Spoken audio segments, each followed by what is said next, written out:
یہ تو جاتی والی بات ہوگی جو انہوں نے کہی کہ میں نے ساتھ دیکھا، ہم نے ساتھ دیکھا.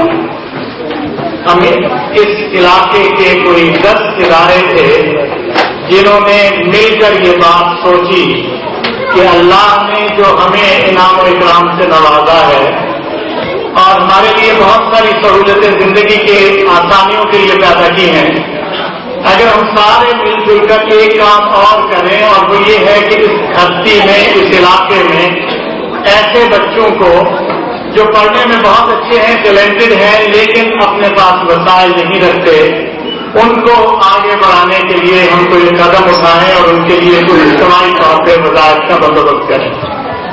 اور وظائف کے اس پر مجھے پتہ چلا کہ فون میں ان کی آپ کی خبر سنیں اور آپ اپنے آپ کو اس جگہ پہ رکھیں جہاں میں بیٹھا تھا، تو آپ کو اندازہ ہوگا کہ آپ پہ کیا گزری ہوگی. بڑی عجیب سی صورتحال ہے. طالبہ ہے، بہت اچھے نمبروں سے اس نے ایسے کا امتحان پاس کیا ہے، لیکن اس کے حالات نے اس کو اس سے جکڑ کے رکھا ہے کہ وہ بھی اس نو عمری کے اندر یہ کام کرنا چاہتی ہے. میں نے اس سے کہا بیٹی اگر آپ اس کے باوجود تعلیمی ادارے میں جائیں اور اگر ایسا کر لیا جائے کہ جو کچھ آپ کو ملازمت کی صورت میں ملتا ہے یہی کچھ آپ کو ہم اسکالرشپ کی صورت میں دیں تو میرا پھر بھی یہ خیال ہوگا کہ آپ یہ کام تعلیمی ادارے میں جا کے کریں اور اس کو مکمل کرنے کے بعد آئیں. اس کا خیال میں شاید میں اسے ٹال رہا ہوں. میں نے اسے کہا اچھا اگر آپ ایسا کریں کہ اپنی والدہ محترمہ کو لے آئیں تو ہم اس کے ساتھ بیٹھ کر پلان کریں. نیکسٹ ڈے اگلے دن وہ خود بھی اور اس کی والدہ بھی تشریف لے آئیں.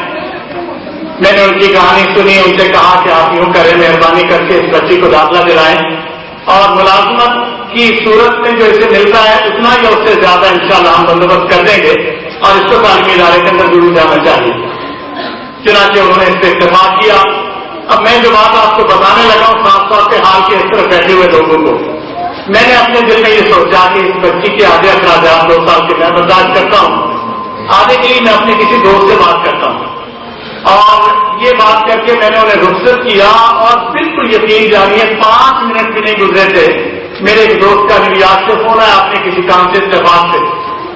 اس نے اپنا تذکرہ کیا. میں نے اس سے کہا کہ میرے پاس اس طرح کا کیس آیا ہے، میرا خیال یہ ہے آدھا شیئر کر لیں، آدھا تم اخراجات برداشت کرو، آدھا میں کرتا ہوں اور یہ بچی اگر پھنس جائے گی تو شاید ہم دونوں کی آخرت کا بڑا توشہ ثابت ہوگی.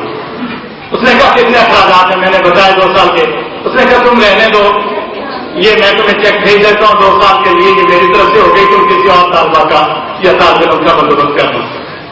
آپ اندازہ کیجئے میں ایک دم سے میں نے محسوس کیا اللہ میں نے تو صرف اپنی نیت کا اظہار کیا تھا اور آپ کی طرف سے 5 منٹ کی دیر بھی نہیں لگی کہ اس کا بندوبست ہو گیا. چنانچہ یہ وہ آغاز ہے جس سے ہم نے اسکالرشپ کی بنیاد رکھی اور الحمدللہ یہ تعلیمی اداروں کے لوگ جمع ہوئے اور ویژن یہ تھا کہ اس علاقے کے اندر وہ بے شمار ایسے لوگ جن کو اللہ نے بے پناہ صلاحیتیں دی ہیں پڑھنے لکھنے کی. اور یہ بھی عجیب اتفاق سے حضرات یہ آپ لوگوں کو ٹھیک طرح معلوم ہوگا سیدنا علی رضی اللہ تعالیٰ عنہ نے ایک بات کہی تھی رضینا قسمت الجبار فینا لنا علم وللجہال معلوم. رب نے جو تقسیم کی ہے بندوں کے درمیان ہم اس سے بہت خوش ہیں اور وہ تقسیم یہ ہے کہ اس نے ہمیں علم عطا کیا اور جاہلوں کو مال و دولت. اور یہ اکثر و بیشتر ہوتا ہے اس معاشرے کے اندر کہ بے شمار لوگ جو ٹیلنٹڈ ہیں وہ غریب گھروں کے اندر پرورش پاتے ہیں اور بے شمار لوگ جو امیر لوگوں کے گھروں میں پیدا ہوتے ہیں ان کے اندر آگے بڑھنے کی ارج نہیں ہوتی.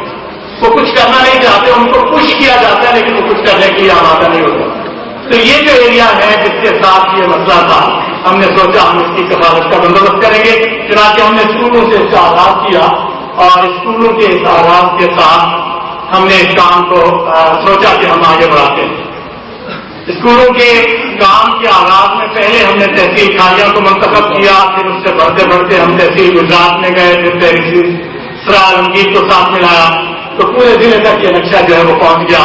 اور اس کے بعد ہم نے سوچا کہ اس کے اندر اب تحصیل منڈی بھاؤدین کو بھی شامل کیا جائے اور ضلع منڈی بھاؤدین کو. تو اس وقت 2 ضلع ایسے ہیں کہ جس کے اندر ہم ان طلبا کو جو جیسا میں نے تذکرہ کیا وسائل سے محروم ہیں ان کو آگے بڑھانے کے لیے جدوجہد کریں اسکالرشپ یا قرض حسنہ کی صورت میں.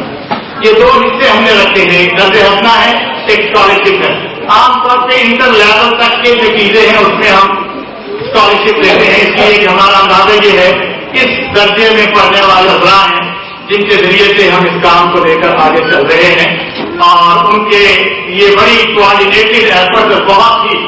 اور یہ میں آپ کو دلچسپ سی بات بتاؤں, میں نمائندگی کرنے کے لیے آپ کے سامنے کھڑا ہوں, لیکن الحمدللہ ہماری ٹیم کے اندر کبھی اس پہ کوئی سوال نہیں پیدا ہوا کہ کس کو صدر بنایا جائے, کس کو سیکرٹری بنایا جائے, کوئی رفت ہے. اور الحمدللہ اس کام کے اندر شریک ہے. ہماری بات کی سب 3 ممالک کے اندر قائم ہو چکی ہیں, اکاؤنٹ بھی وہاں موجود ہیں. وہاں کے دوست اپنے طور پہ والنٹیئر کرتے ہیں, آگے بڑھتے ہیں اور فنڈ کلیکٹ کر کے ہمیں بھیجتے ہیں, اور ان کے نام آپ کے سامنے آ چکے ہیں. آپ نے ان کو دیکھ لیا.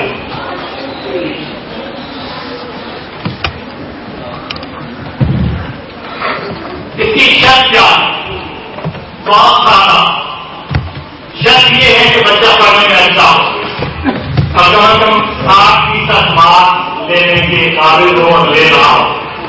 البتہ کیونکہ اس ملک کی اقلیت میں بہت دکھی کی ہماری مشکلات کا شکار ہو اور ایسی 2 کنڈیشن پوری کرتا ہو, ہم انٹرویو کرتے ہیں بچے کا, اس کے گھر کے حالات کا جا کے خود جائزہ لیتے ہیں. ہمارے نمائندے جاتے ہیں, دائیں بائیں پڑوس سے اس کا مکان دیکھتے ہیں, اس کے کمانے والے لوگوں کا, اور باقی سارے احوال کو جمع کرتے ہیں, اور اس ڈیٹا کو سامنے رکھ کر ہم یہ طے کرتے ہیں کہ ہمیں اس کے بعد کس بچے کو اسکالرشپ دینا ہے اور کیا صورت کرنا ہے.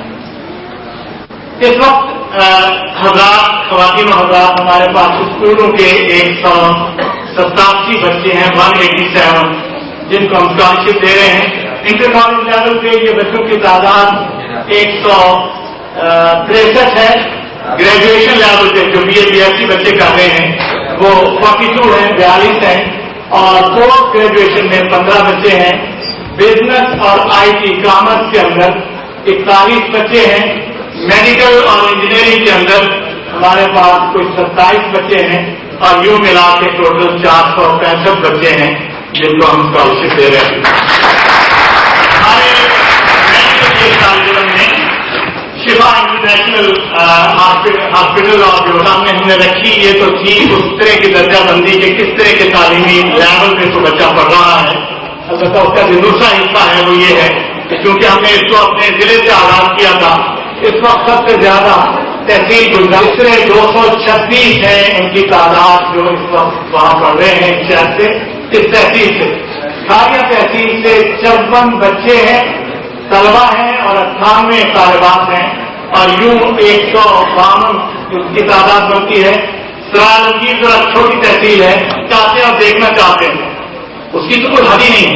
اور اگر ہمیں اس ملک کو سنوارنا اور بنانا ہے تو ہماری پریارٹی ہر اعتبار سے طالبات کی تعلیم ہونی چاہیے, اور اسی کے ذریعے سے ہم ان کو آگے لے کر چل سکتے ہیں.